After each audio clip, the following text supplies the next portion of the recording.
여러분 안녕하십니까? 더불어민주당이 주말인 오늘 서울 도심에서 대규모 장외 집회를 열고 김건희 여사 특검법을 수용하라며 윤석열 대통령을 향한 총공세에 나섰습니다. 박근혜 전 대통령 탄핵으로 이어진 2016년 촛불 집회를 상기시키며 탄핵, 물러나라는 말도 등장했습니다. 국민의힘은 1심 판결 선고를 앞둔 이재명 대표를 방탄하려는 집회라며 즉각 반발했습니다. 김민영 기자의 보도입니다. 주말 오후 서울 도심에서 김건희 여사 특검법을 수용하라는 구호가 울려 퍼집니다. 김건희를 특검하라! 특검하라! 더불어민주당이 직접 주최한 대규모 장외 집회. 당원과 시민 수만 명이 모였습니다. 이재명 대표는 주권자의 합리적 이성이 아닌 비상식과 주술이 국정을 뒤흔들고 있다며 명태균 씨 파문을 겨냥했습니다. 국민에 맞선 대통령은 끝내 비참한 최후를 맞이했다며 4.19, 5.18, 6월 항쟁과 촛불혁명까지 국민이 일어나 행동했다고 강조했습니다. 대통령은 이 나라의 지배자가 아니라 국민의 공복임을 인정할 때까지 함께 포기하지 말고 싸웁시다. 직접적으로 탄핵을 언급하진 않았습니다. 제1야당 대표의 무거운 책임감 때문에 예전처럼 자유롭게 말할 수 없다고 했는데 대신 친명 지도부가 나섰습니다. 윤석열 대통령, 이제 그만 내려와라! 특감이든 탄핵이든 개헌이든 대한의 봄으로 이어질 것입니다. 민주당은 30만 명이 모였다고 주장했는데 경찰은 추산 인원을 공개하지 않았습니다. 조국혁신당은 대구를 찾아 시민들과 만나는 탄핵다방 1호점을 열고 현 정권 문제에 진보 보수가 따로 없다고 강조했습니다. 보통 시민이 갖고 있는 그 품위와 품격을 지키지 못하는 대통령과 영부인, 우리는 더 이상 용납할 수 없기 때문입니다.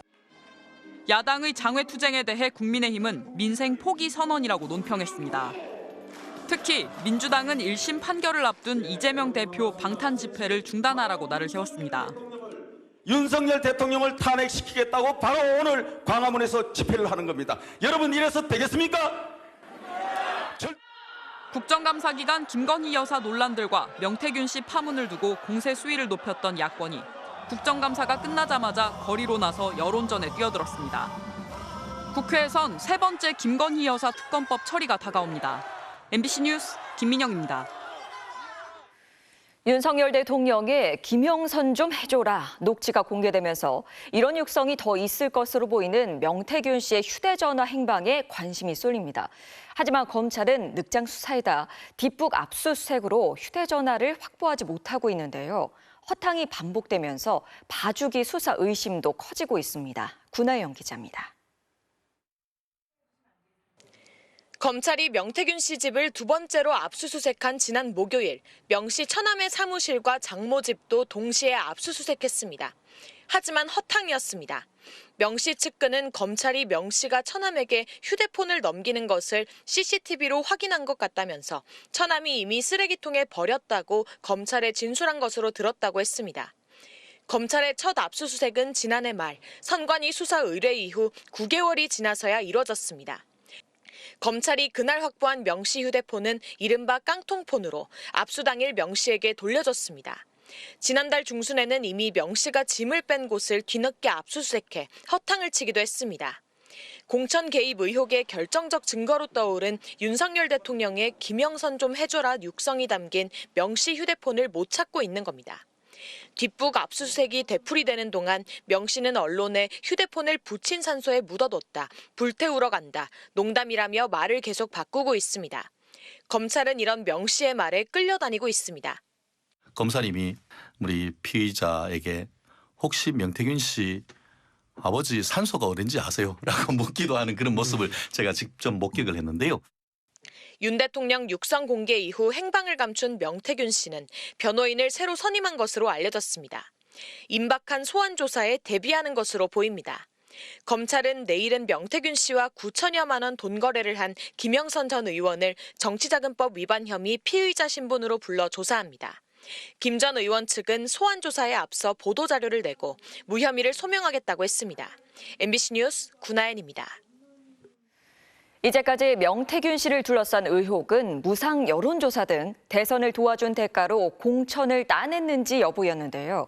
명 씨가 다른 대가를 받으려고 시도한 정황이 대화 녹음과 증언을 통해 드러났습니다. 과거 명 씨가 대통령실의 여론조사 사업을 받아오겠다고 말하고 다녔고 실제 지사를 지내는 등 사업도 추진했다는 겁니다. 검찰이 이 내용도 확인할 것으로 보입니다. 김정우 기자의 보도입니다.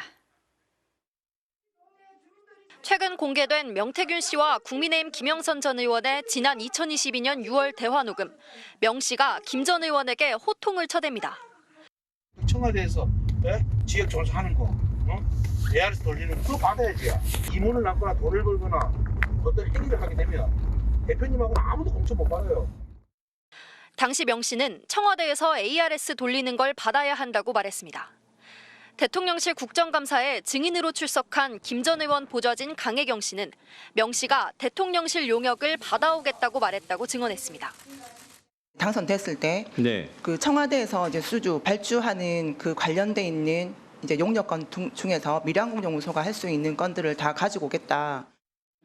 명 씨가 자신 있게 말했고 이에 따라 실무도 진행됐다는 취지로 설명했습니다. 사업을 준비하기 위해서 서울에서도 저희가 그 지사를 하나 냈었는데 정기적으로 조사하는 여론조사 건하고 이제 정치사회 관련한 자체 그 참고할 수 있는 조사들을 가지고 오겠다라고 하셨습니다. 정진석 비서실장은 대통령실에서 진행하는 여론조사는 없다고 말했지만 국정감사에선 대통령실의 정기 지표조사 예산이 편성된 것으로 확인됐습니다.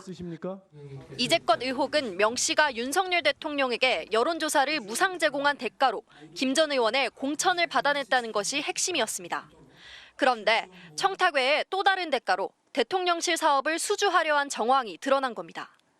대가성 여부와 별개로 공천은 이루어졌지만 여론조사 수준은 실행되지 못했습니다. 결론적으로 일은 아무것도 못 갖고 오셨어요.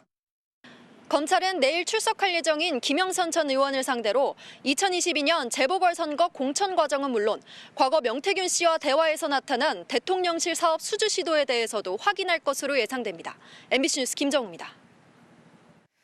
야당은 정권을 비판하며 장외로 나섰고 윤석열 대통령과 친정 여당과의 관계도 편하지만은 않은 상황인데요. 윤석열 대통령이 다음 주 국회에서 예정된 예산안 시정연설에 불참하기로 했습니다. 대통령실은 대신 임기 절반이 지나는 11월 중 대통령이 직접 입장을 밝힐 거라고 했습니다. 조재영 기자입니다. 자정을 넘겨 17시간 가까이 진행된 대통령실에 대한 국정감사.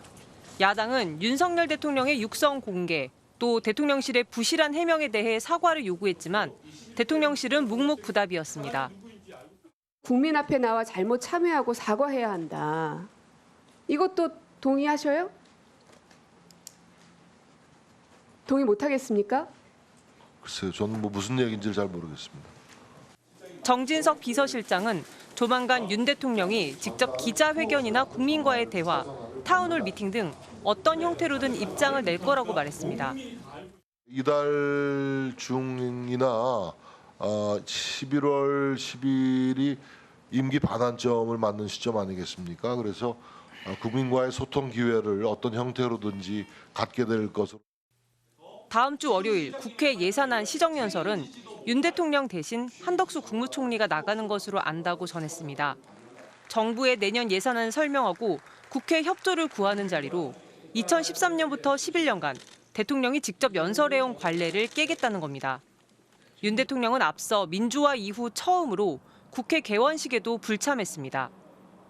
명태균 씨 파문의 제보자 강혜경 씨는 명 씨가 가까운 사이인 원희룡 전 국토교통부 장관과 창원 지역 투기과열지구 해제를 두고 소통한 것으로 안다고 추가 폭로했습니다. 증언의 신빙성을 문제 삼고 나선 국민의힘 의원들과 거센 설전도 벌였습니다. 그리고 저 지금 국민의힘 당원입니다. 매월 저 피 같은 돈 10,000원씩 내고 있습니다. 국민의힘 잘 되라고. 저 범죄자 아닙니다. 강민국 의원님 정말 죄송한데 명태균 대표님 잘 아시지 않습니까? 거기에 대해서 지금 모든 법적 책임을 져야 될 겁니다. 황당하게 짝이 없는 사람이네. 4년이 정상적인 여론조사 한번 시킨 적이 있다고. 강혜경 씨는 또 명 씨의 꿈자리가 안 좋다고 해서 해외 순방 날짜와 엘리자베스 여왕 참배 일정이 바뀐 적이 있다고 증언했습니다. MBC 뉴스 조재영입니다. 오늘 오후 서울 강남역 앞 도로 한복판에서 차량 한 대가 차량 7대와 부딪히는 사고가 일어났습니다. 사고 차량은 다른 차를 들이받고도 멈추지 않고 역주행까지 벌였는데요. 운전자는 무면허 상태인 걸로 드러났습니다. 토요일 사건 사고 소식 김지성 기자입니다. 흰색 승용차가 속도를 내더니 앞차를 들이받고 다시 후진하며 둥글게 돌다가 달리던 차와 또 부딪힙니다.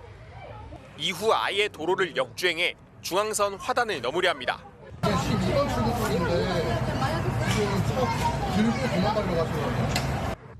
그러더니 이번엔 스쿠터를 향해 돌진합니다. 한 시민이 운전석 문을 열고 차를 멈추려 안간힘을 쓰는 모습도 포착됐습니다. 오늘 오후 1시 40분쯤 서울 역삼동 강남역 12번 출구 앞 도로에서 20대 여성이 몰던 승용차가 차량 7대와 부딪혀 6명이 다쳤습니다. 여성은 경찰 출동 이후에도 내리지 않고 버티다 결국 체포됐는데 경찰 조사 결과 무면허로 드러났습니다. 엄청 짜증을 내고 있었고 막 되게 인상 쓰고 있는 얼굴이 보였어요. 다만 음주 상태는 아니었고 마약간이 시약 검사 결과도 음성이었습니다. 신경안정제를 복용했다는 여성의 진술에 따라 경찰은 국립과학수사연구원에 혈액 검사를 의뢰할 예정입니다. 낚싯배 뱃머리가 찌그러지고 배 난간은 휘어졌습니다. 구급대원들이 들것으로 승객을 이송합니다. 오늘 오전 6시 25분쯤 인천대교 인근 해상에서 52톤급 낚싯배가 정박 중이던 323톤급 바지선을 들이받았습니다. 낚싯배에는 선원과 승객 67명이 타고 있었는데 이 사고로 승객 7명이 다쳤습니다. 지난달 27일 서울 은평구 자택에서 70대 아버지를 둔기로 살해한 혐의를 받는 30대 남성이 영장 실질 심사를 받기 위해 법원에 출석했습니다. 범행 동기를 묻자 아버지의 폭언과 폭력이 있었다고 답했습니다. 가정폭력 있었나요? 네, 평생 있었어요. 어떤 폭언과 폭력이었나요? 저를 죽인다고 하시고 끓는 물에 끼얹는다고 하시고. 어머니 또한 아버지로부터 자신과 같이 폭언과 폭력을 당했다고 말했습니다. 법원은 조금 전 남성에 대한 구속영장을 발부했습니다. MBC 뉴스 김지성입니다.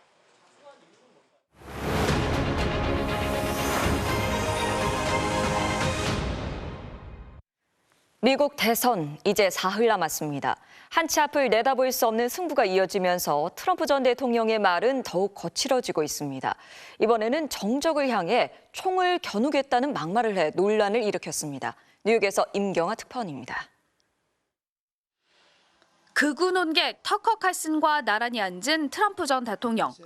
공화당 내 반트럼프 인사인 리즈 체니 전 하원 의원을 향해 총을 겨누면 어떻게 느끼겠냐며 위협적인 발언을 하기 시작합니다. She's a radical war hawk. Let's put her with a rifle standing there with 9 barrels shooting at her. 체니 전 의원은 공화당의 대표 정치인이지만 이번 대선에서 해리스 부통령을 지지했고 유세까지 참여한 인물입니다. 해리스 부통령은 트럼프 발언을 맹비난했습니다. 반대자들을 향한 폭력적인 보복을 공언하고 있다며 대통령 자격이 있냐고 따졌습니다. Anyone who wants to be president of the United States who uses that kind of violent rhetoric is clearly disqualified and unqualified to be president. 논란이 커지자 트럼프 캠프 측은 전투 상황을 묘사한 것이라며 언론이 악의적으로 보도하고 있다고 반박했습니다. 또 앞서 유세에서 트럼프는 여성 비하적인 발언으로 논란을 일으키기도 했습니다. 대통령이 되면 강력 범죄를 해결하겠다며 여성을 주체성이 없는 보호받아야 할 존재로 묘사한 겁니다. I want to protect the women of our country. Well, I'm going to do it whether the women like it or not. I'm going to protect them. 트럼프의 발언 하나하나를 물고 늘어지는 해리스 반격이 계속되며 표심은 요동치고 있습니다. 트럼프의 상승세가 이어진다는 평가 속에 해리스 부통령 지지자들이 결집하는 모습을 보이면서 판세는 예측 불허입니다. 표심을 드러내지 않는 이른바 샤이 트럼프가 여전하다는 관측도 있지만 동시에 백인 여성 유권자 사이에서 숨은 해리스 표가 나올 거라는 분석도 나옵니다. 대선은 이제 사흘 앞으로 다가왔습니다. 뉴욕에서 MBC 뉴스 임경아입니다.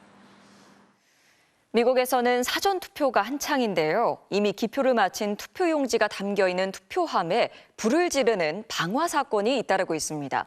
또 도로 위에 떨어져 있는 투표함이 발견되는 등 허술한 관리가 도마에 올랐습니다. 워싱턴에서 왕종명 특파원이 취재했습니다. 도로 한가운데 파란색 상자가 떨어져 있습니다. 기표를 마친 사전투표함입니다. This is some sealed ballots. 시민이 주어 직접 선거관리소에 돌려줬고 이송 담당자는 해고됐습니다. 도로 옆에 자리한 우편 투표함에서 연기가 피어오릅니다. 투표용지를 끄집어내지만 이미 수백 장이 불에 타고 있습니다. 바로 옆 오리건주에서도 똑같은 화재가 발생했습니다. Our officers quickly determined that there was an incendiary device that had been attached to the ballot box. And that is what ignited this fire.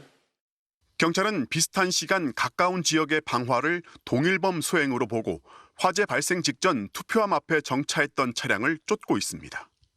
Investigators believe it is very possible the suspect intends to continue these targeted attacks across the area. 미국의 사전투표는 투표장에 직접 나와 기표하거나 집으로 배달된 투표용지에 기표한 뒤 근처 우편함에 집어넣는 두 가지 방식입니다. 워싱턴 DC에 있는 사전투표용지 회수함입니다. 경고 문구가 적혀 있기는 하지만 건물 바깥에 있고 따로 감시하는 사람은 없습니다. 누군가 나쁜 마음을 먹는다면 얼마든지 훼손할 수 있다는 겁니다. 이번에 화재가 난 오리곤과 워싱턴주는 민주당 해리스 후보에게 유리한 비경합주인데 정치적 목적의 방화였다면 해리스 측을 겨냥했을 거라는 추정이 가능합니다. DC is a more Democratic than Republican area, so if they targeted a specific place to destroy the votes, they would be probably destroying more Democratic than Republican votes. 허술한 관리 와중에도 이미 7천만 명 넘게 참여할 정도로 사전투표 열기가 뜨거운 가운데 사전투표를 마친 유권자 중 62%가 해리스, 33%가 트럼프를 찍었다고 답하는 등 민주당에 유리한 여론조사 결과가 잇따르고 있습니다. 워싱턴에서 MBC 뉴스 왕중명입니다. 북한이 신형 대륙간 탄도미사일 발사에 나선 데 이어 핵무력 강화 노선을 포기하지 않겠다고 거듭 강조했습니다. 김정은 국무위원장의 동생 김여정 노동당 부부장은 화성 19형 발사를 규탄한 유엔 사무총장 성명을 비난하며 우리의 변화를 기대하는 멍청한 짓을 하지 말라고 주장했습니다. 북한 최선희 외무상도 러시아 외무장관과 만난 자리에서 핵노선 불변을 강조했는데요. 미국 대선을 앞두고 존재감을 과시하려는 의도로 분석됩니다. 아파트 아파트 아파트 아파트 아파트 아파트 네, 한 번 들으면 귓가에 맴도는 이 노래, 가수 로제의 아파트인데요. 저도 흥을 못 참고 살짝 움직여봤습니다. 이 공개 직후부터 돌풍을 일으키더니 영국 오피셜 차트 2위에 올랐습니다. 2012년 싸이의 강남스타일 이후 최고 기록인데요. 꼭대기층인 1위에도 오를 수 있을까요? 김인미 기자입니다. 아파트 아파트 아파트 아파트 까딱까딱 고개만 흔들어도 신이 나는 이 노래. 전 세계는 아파트 아리 중입니다. 지구 반대편에서 역동적인 플래시몹에 활용되는가 하면 각종 댄스 동아리들의 필수 연습곡이 됐습니다. 이렇게 인기몰이 중인 아파트. 미국 빌보드와 함께 양대 차트로 통하는 영국 오피셜 싱글 차트에 지난주 4위로 진입하더니 한 주 만에 2위에 올라섰습니다. 싸이의 강남스타일이 2012년 1위에 오른 이후 한국 가수로 최고 기록, 한국 여성 가수로는 역대 최고 기록입니다. 인기의 비결은 자꾸만 생각나는 후렴구. It's always comes in my head the lyrics like 아파트 아파트. It's so catchy. So I never really watched the music video, but I know it because it's so popular. 여기에 콩글리시인 아파트와 술자리 추임새인 건배, 가사에 등장하는 낯선 말도 흥미를 끌고 있습니다. 영국 오피셜 차트는 아파트의 뜻과 한국식 술자리 게임 규칙을 상세하게 설명하는 칼럼까지 홈페이지에 게재했습니다. 뮤직비디오 유튜브 조회수는 2억 3천만을 넘어섰고 세계 최대 음원 사이트 스포티파이에선 열흘 넘게 스트리밍 1위를 유지하고 있습니다. 로제와 브루노 마스의 아파트, 더 높은 층까지 올라설 수 있을까요? 기존의 K-팝 노래들이 주로 팬덤의 지지에 의해서 빨리 상승하고 빨리 하락하는 경향이 있었는데 이 노래는 일반인들이 굉장히 선호하는 경향이 있고 하나의 유의의 소재가 된 측면도 있어서 인기의 수명이 더 오래가지 않겠는가. 강력한 아이돌 팬덤이 아니라 팬이 아니었던 이들의 귀까지 사로잡은 노래. K-팝이 또 다른 도전을 하고 있습니다. MBC 뉴스 김유미입니다. 지난 2008년 8살 아이를 납치해 성범죄를 저지른 조두순. 출소 후 경기 안산시에서 거주 중이었는데요. 최근 이사를 했습니다. 갑작스럽게 소식을 들은 조두순의 거주지 주변 주민들은 가까운 곳에 어린이집들과 초등학교까지 있는 탓에 불안감을 감추지 못하고 있습니다. 조건희 기자가 취재했습니다. 아동 성범죄자 조두순이 거주지를 옮긴 건 지난달 25일입니다. 지난 2020년 12월 출소해 경기 안산시 단원구 와동에 있는 한 주택에 살아왔는데 계약 기간이 끝나 약 2km 떨어진 곳으로 이사한 겁니다. 소식을 들은 주민들은 걱정스러운 마음을 감추지 못했습니다. 불안하고 막 그 주위에 사는 사람이 있거든요. 그래서 이사 가고 싶다고 막 얘기를 하는데 형편도 안 돼서 이사도 못 가고. 조두순이가 일로 이사 왔대요. 그러더라고. 그래서 알죠. 그래서 모두 집 내놓고 막 그런다 그러더라고. 조 씨 집에서 가장 가까운 초등학교까지 거리는 어린이 보호구역 반경과 같은 300m로 걸어서는 7분 만에 갈 수 있습니다. 그보다 가까운 곳에 어린이집이 5개나 있고 범위를 반경 1.5km로 넓히면 초중고교 13개가 들어갑니다. 이쪽 국내라고만 들었는데 혹시 이쪽에 연관이 있느냐 뭐 그런 분들은 한두 명씩 계시죠? 경찰과 안산시는 조 씨 집 주변 순찰을 강화하고 방범 시설을 늘렸습니다. 조두순이 이사하며 함께 옮겨진 특별 치안 센터입니다. 경찰은 이곳을 거점 삼아 이근방을 상시 순찰하고 있습니다. 조 씨처럼 악명 높은 성범죄자가 출소 후 거주지를 옮길 때마다 이 같은 불안은 반복되고 있습니다. 여성 10명을 성폭행하고 2년 전 출소한 박병화가 지난 5월 수원으로 전입했을 때도 지역 주민들은 퇴거 촉구 시위를 벌였습니다. 최근엔 전국 어린이집과 유치원 절반 이상이 성범죄자 거주지 반경 1km 안에 있다는 통계가 공개돼 충격을 주기도 했습니다. 반복되는 주민 불안과 갈등을 잠재우기 위해 지난해 법무부는 고위험 성범죄자가 정해진 시설에서만 살도록 강제하는 한국형 제시카법을 입법 예고했습니다. 하지만 거주와 이전의 자유를 침해할 수 있다는 우려 때문에 국회 문턱을 넘지는 못했습니다. 또 지난 7월에도 비슷한 법안이 발의됐지만 과잉금지 원칙에 위배되는 건 아닌지 더 검토해봐야 한다는 이유로 현재 계류 중입니다. MBC 뉴스 조건입니다.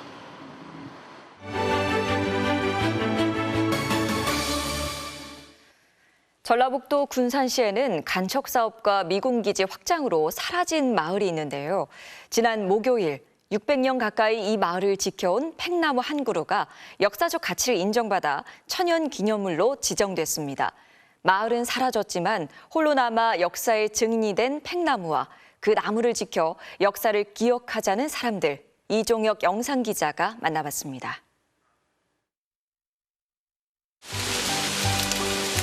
친구셨고 놀이터였고 몰라다니고 막 그네매고 오래오래 이렇게 살아계시니까 참 좋네요. 군산 선윤이 끝자락에 위치한 하재마을. 안녕하셨습니까, 할아버지 팽나무님. 이 마을에서 태어나 어린 시절을 보낸 할아버지에게 고향에 대한 기억을 떠오르게 하는 건 팽나무 한 그루뿐입니다. 태어난 곳도 이곳이고 패도 여기 묻은 데예요. 70년이 넘어가지고 와보니까 세월이 그냥 무심하다. 마을 바로 옆 미 공군기지의 탄약고가 확장되고 새만금 개발로 바닷길이 막히면서 어업에 종사하던 2,000명이 넘는 주민들은 마을을 떠나야 했습니다. 600여 년 한자리를 지켜온 팽나무에는 우리 삶이 깊이 새겨져 있습니다. 사람이 살지 않던 섬이었습니다. 어부들이 배를 묶었던 흔적들이 남아있는 나무입니다. 일제 강점기의 아픔도 팽나무는 목격했습니다. 일본에 의한 간척 공사들이 쭉 이루어지면서 한국의 농민들이 많이 노동력을 착취당했음에도 불구하고 농지를 약속한 대로 주지도 않았었고. 해방 이후 팽나무는 마을 주민들의 기쁨도 함께했습니다. 노량역에 꼬막 뭐 안 난 것이 없어요. 그때만 해도 사람들이 버글버글 했어요. 개가 10,000원짜리를 몰고 다닐 정도로 보리가 좋은 데가 이 지역이었어요. 사람들의 기쁨과 슬픔을 함께했던 팽나무. 조선시대, 일제강점기, 그리고 한국전쟁 시기, 현대 우리까지 군산의 삶과 군산 역사를 함께한 나무입니다. 생물학적으로도 중요하지만 대한민국의 역사 속에서 같이 있다는 데서 큰 의미가 있다. 마을 사람들은 모두 떠났지만 팽나무만은 지키기 위해 시민들과 지자체는 발벗고 나섰고, 지난 금요일 역사적 가치를 인정받아 천연기념물로 지정되었습니다. 600여 년 마을을 지키며 사람들과 희로애락을 함께한 팽나무가 더 오랜 시간 우리 곁에 머물게 됐습니다. 아들이 보고 딸이 보고 손자들이 이제 이 팽나무를 보면서 내 아버지 노릇이 되었다. 앞으로도 600년을 더 살아계셨으면 좋겠습니다. 이제 중국을 비자 없이 방문할 수 있게 됐습니다. 중국 정부가 일반 여권을 소지한 우리 국민을 비즈니스나 여행 등의 목적일 때 비자 없이 15일간 체류할 수 있도록 허용했습니다. 기간은 일단 오는 8일부터 내년 말까지인데요. 중국이 한국을 무비자 대상국으로 정한 건 이번이 처음입니다.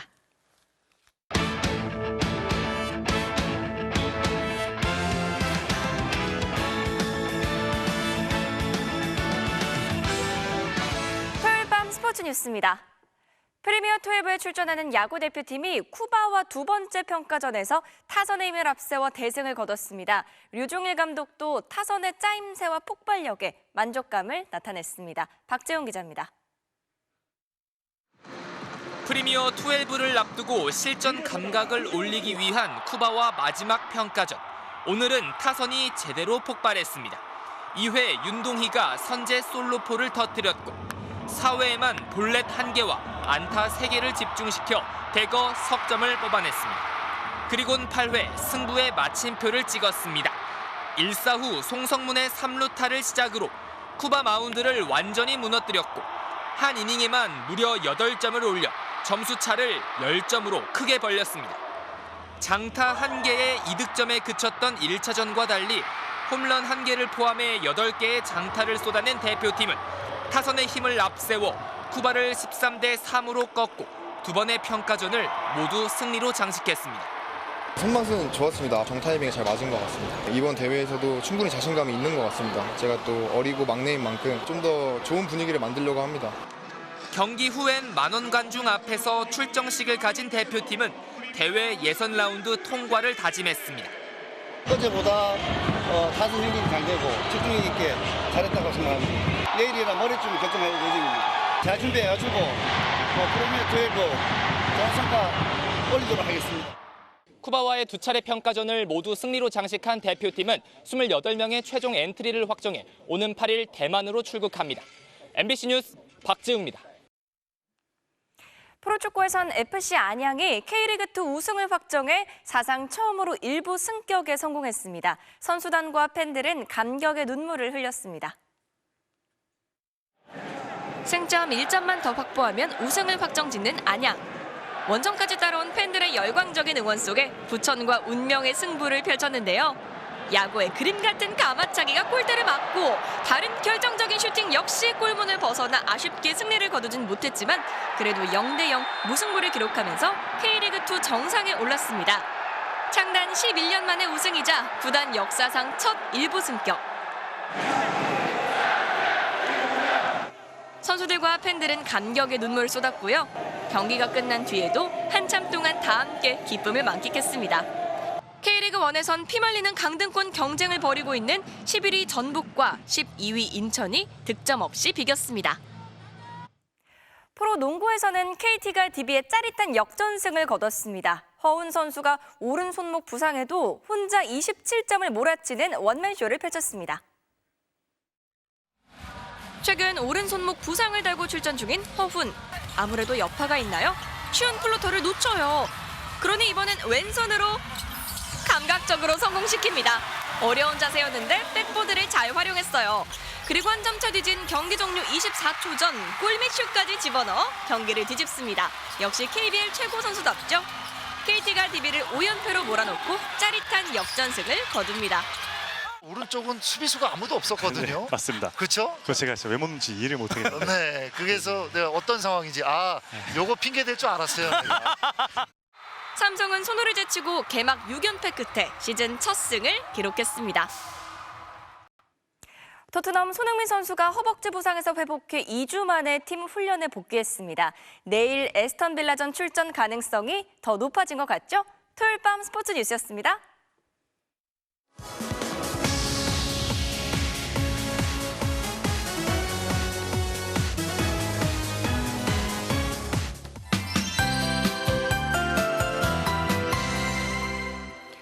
풍경은 늦가을인데 기온은 여름에 해당하는 주말이었습니다. 오늘 서울의 낮 최고 기온이 25.1도로 11월 상순 기준 역대 4번째 고온을 기록했습니다.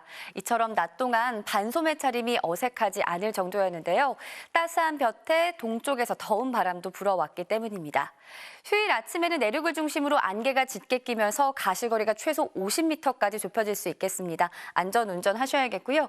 내일까지는 대부분 지역의 낮 기온이 20도를 웃돌면서 포근한 날이 이어지겠습니다.